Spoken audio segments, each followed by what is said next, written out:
Chris, Peter, and I are on our way vaguely west out of Havana. We are in search of Hemingway's house, and we are riding along in a 57 Chevy convertible.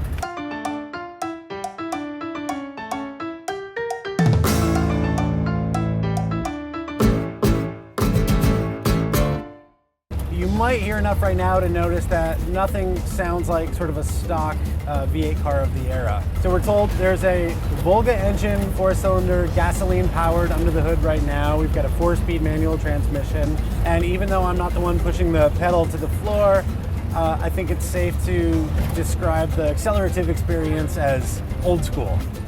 The car itself, though, true to the era and for all the years that it's been on the road, has a relatively steady ride. You feel a lot more vibration and movement through the springs in the seat, which have obviously been compressed and uncompressed for many, many years, than you do the suspension of the car. There's a lot of sort of metal on metal feeling and sound. I'm not sure what any of the rubber components would look like at this point, but the ride is still fairly placid nevertheless. Every bit of the Bel Air moves as slowly as the rest of Cuban life. The lazy Russian-sourced engine merely hints at acceleration, which is good, because the bounding suspension is hardly up for a hot corner. It takes ages to move the yardstick-like gear lever from ratio to ratio.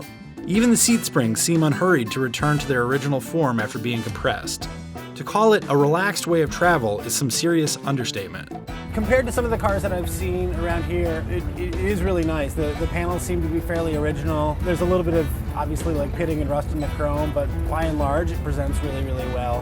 What we don't have are any of the panels that have that sort of lovely hand-beaten quality that I've come to really like, but I think that's probably a good thing in terms of the overall quality.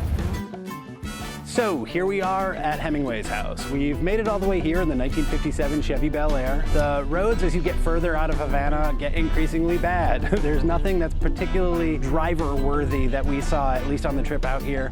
More importantly, if we were driving ourselves, we'd be a little bit worried about hitting potholes, stray dogs, people crossing the street, cars stopped in the street, and any number of other obstacles that you don't have to worry about, certainly in the US. The engine has made it up to a 4-speed manual transmission that has throws about as long as my arm, so it's certainly not going to be confused with something sporting there either. I wasn't behind the wheel, so I'm going to guess that the steering was vague, the maneuverability overall is low, but that's the price that you pay for looking kind of baller in awesome tropical country. You can learn a lot from riding in the right seat of a car. I wasn't lucky enough to drive the bronze boat, but I still feel closer to the classic 50s driving experience than when I landed in Havana.